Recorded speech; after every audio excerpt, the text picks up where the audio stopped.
And, there you go. Today, daybreak. All right, in the bottom left, we have our Terran player, so dominant, his ID is... OGS Pin.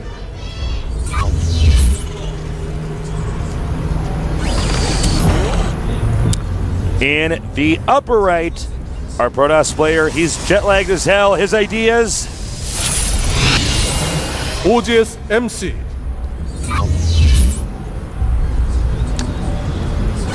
So, what is MC going to do? Do you go for a short game because you're exhausted?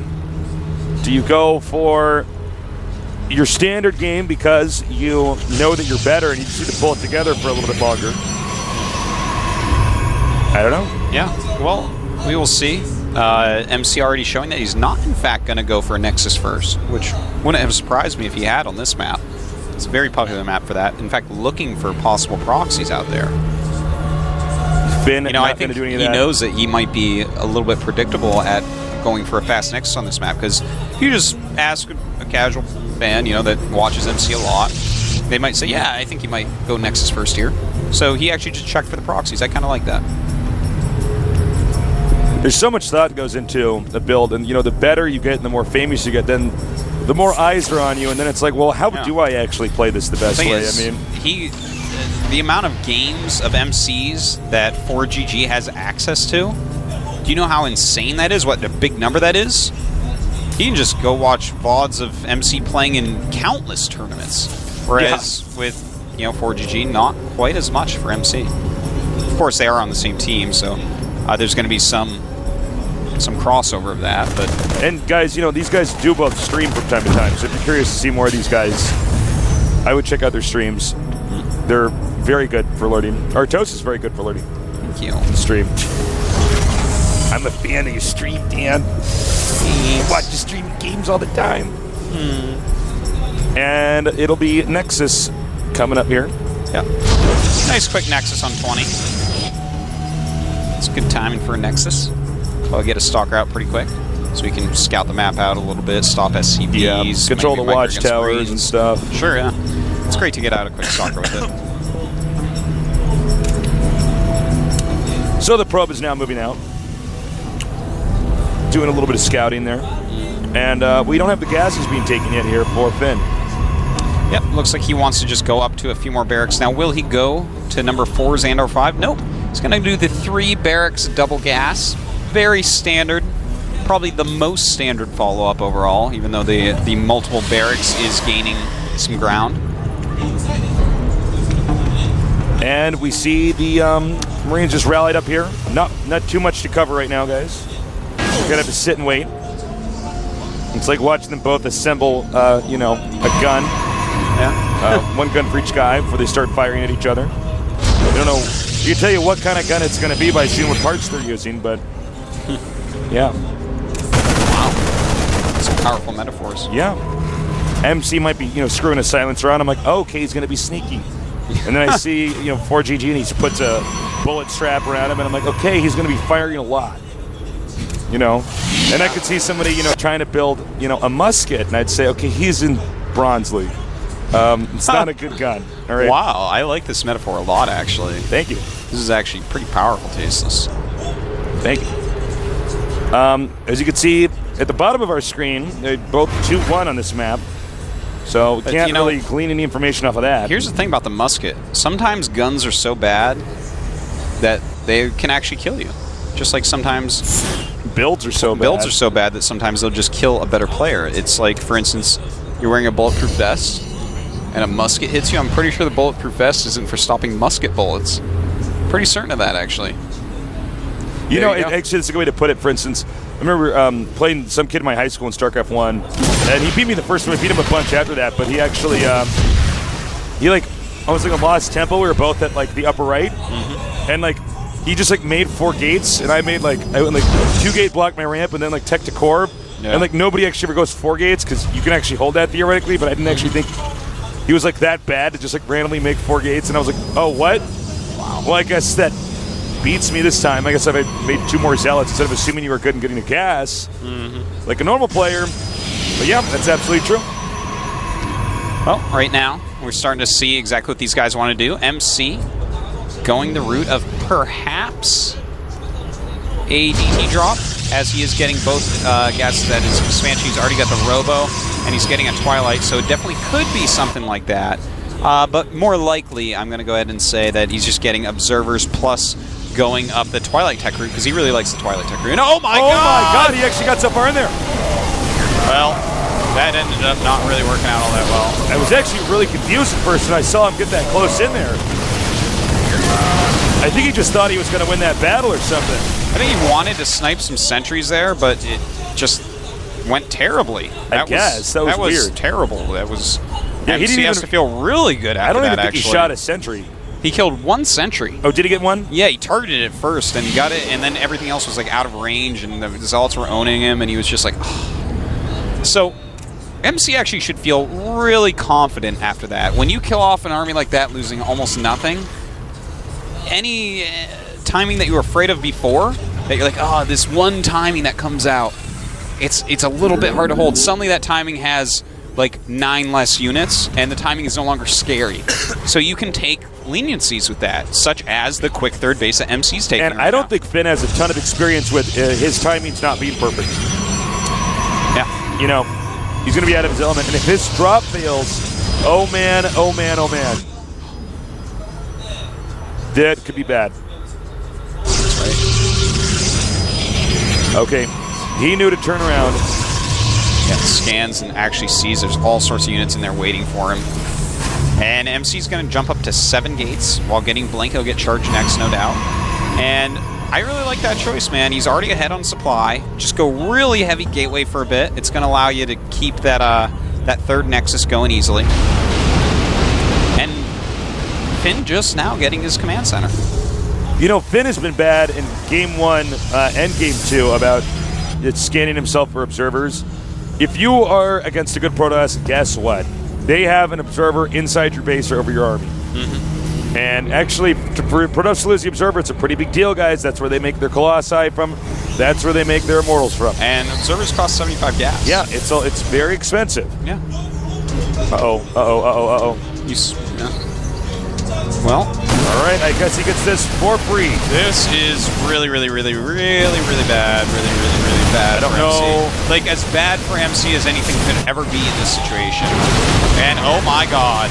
In the meantime, he catches a couple medevacs. Pretty sick. And actually, he got really sloppy there for a minute. Lost a lot of units that he probably should not have. And actually, when we look at it, when all is said and done, it's actually a little bit closer after that. MC lost some ground from that. You know, losing that Nexus was not what he wanted to do. Got way out of position to catch those medevacs. Well, ForGG has to feel pretty good about that now. A few bumps in the road in this series so far. I mean, the inexcusable, almost inexplicable loss of that Nexus. You know, that's an interesting thing that can actually happen when two really great players play each other, is that it can look bumpy. But the thing is, they're both operating at a very high level. So that's very true. I mean, I'm not saying that's necessarily what's going on here, but sometimes it looks worse than it actually is. Sometimes there can be more going on than we can even capture. You know what I mean? Yeah, we have to actually observe slow enough for people to watch the game happily. These guys are bumping around a lot more. If it was you and me at, your apartment, we would just be clicking around watching everything, but then this wouldn't be as spectatable. Yeah. But I do have to say, though, you're right on what you said. My defense on them was half-hearted, because actually it was a little bit sloppy for MC to lose that third base, and now Finn has his third base up before MC, and that's a huge difference to having. Because otherwise, the third base of MC has been up for so long right now, his army is way bigger, he's probably almost maxed out, you know? He's probably taken another base, and now he doesn't get to do any of that. And you can see Finn feeling the heat from that drop, goes in and gets a planetary. MC is going Storm Tech, as opposed to Colossus. And Finn is pumping out Ghosts, so a lot of this may end up coming down to micro. Can the Ghosts EMP absolutely everything? I love how active MC is with the Stalkers, by the way. He's always all over the place with them. It's because you can. You're safe doing it. Yeah. Blinking around the map. Blink right away, man. Even stimmed units don't really catch Blink Stalkers if you use them right. Well, looks like he's going to move out again. He's probably going to take the 4th base. A lot of units for both players. Oh man, I think so much of this is going to actually come down to EMPs. 1-1 upgrades against 1-0.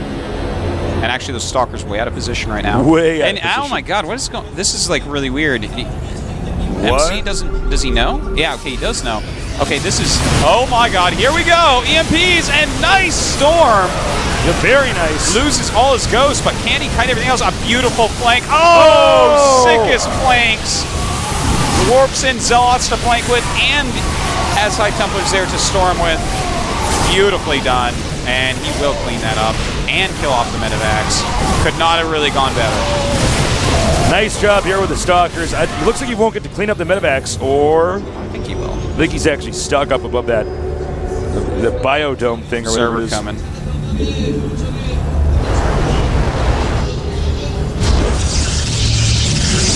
All right, he did get the Medivacs, just so you guys know. Yeah, so MC just in great shape right now. There's just beautiful flanks going on. You know, that's one thing about huge maps. By the time you get over with an army against Protoss, when it's this little bio army across such a long map, MC was like completely ready. He had plenty of warpins. He flanked the army. Everything just looked beautiful. And the question here is, if MC is given an edge, can he capitalize on it? Can he turn that edge into a sword, like a sword edge? Oh my god! He stabs into the nerd's heart. That's the question. That is the question. Sometimes I just get really excited about cheesy puns. Sometimes I do. You should, though. You're an excitable guy. I am. You gotta calm it down, Tasus. You're out of control. This is going to be bad. He should lose the planetary, even with the SCDs here healing it. Oh, and in comes the army, so MC's like, well, I guess not. So he's not going to stop our doses. Size storm. Yep. Oh, beautiful damn. size storm. You know, you got to be careful when you start to use force fields like that. When you have just this many zealots, you know, you can't just try to shave off a few units over here. All right, here we see now the planetary goes down. That's the real story here. Yeah, very nice by MC. He's up by 70 supply right now. He should actually just attack into this. The army is so badly hurt. A lot of ghosts coming up, but they are not going to be strong enough. Force field's actually acting against MC right there. But MC taking a 4th base against the 2 base of ForGG, 110 supply to 200. MC can basically do anything from here. He's in perfect shape. Even switching tech into Colossus to guarantee his victory. All right, we got the Colossus coming out here now. And this game is over. This game is absolutely... It would be so hard for Finn to come back, and MC would have to screw up so badly. Yeah, he'd have to screw up pretty bad, man. I mean, his army is very predominantly Zealot Archon with High Templars mixed in. So, I mean, if, like, 9 great EMPs land and MC attacks into a choke, then ForGG might be able to come back. Yeah. Or if a tree were to fall and kill MC in his boot. I hope it wouldn't be the willow tree, man. I hope you didn't take it too far. Right, here we go. EMP time! And no.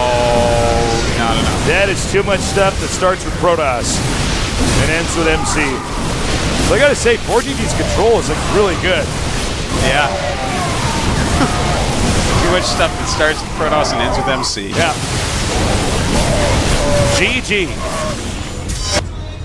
You genuinely like that one, Joker. I saw you like look at me and you're like, wow. I was like, ah. All right. Tied up 1-1, man. This is actually such a beautiful format now in Code S. The fact that, first off, it's best of 3s instead of best of 1s. Second off, the loser chooses the map instead of a random map selection. It's so great, man. That's why we're going to just keep on going into Game 3s, because these players are all too good. Yeah, it's absolutely great. Well, hello, we're back on camera. He really played well that game. There was a few bumps here and there, but overall it was good series so far. What am I saying? He wasn't just an intimidating person. He was an nerd. Intiminerd. Well, at the end there, ForGG looked like a struggle nerd. Yeah, he was a struggle nerd. He was like this. He was like, you know, he was a total Intiminerd, and I want credit for that when that becomes an internet meme. Intiminerd. Intiminerd. I thought of that when I was laddering. I was like, I'm going to Intiminerd this guy. Wow. All right, we are going to go to the next game, I believe, coming up here. I can't wait to see what map it is. I'll tell you guys before we show you the graphic. We're going to see nice like which Intiminerd can win. Oh, beautiful. It is the new... It's not Metalopolis, it's like Metropolis or something. Is it Metropolis? Whatever it's called. Okay. I don't really know map names because I always play on the Korean server. Don't bother So, like, reading. well, it's in Korean, so it's like, well... No, actually, I'm kind of like that, too. Like, I know all these maps, but I don't need to know the names. You know what I mean? I see them loading. Dude, I don't know the names of all the buildings a lot of time. Metropolis, that's what it's called. Yeah, Metropolis. So. That's what I said. Yeah, I'm smart. Or it could be Metropolis. Metropolis. Metropolice. Metropolice. Metropolice. Coming after MC. Taking nerds to noob jail. But I hear the food is terrible at noob jail. That's right. It sucks. It's not all you have to worry about. That's right. All right, so Finn versus MC. The final game is about to commence. Which nerd will survive? We're going to find out soon here in the GSL Codes in Seoul, Korea, the mecca of esports. Let's go.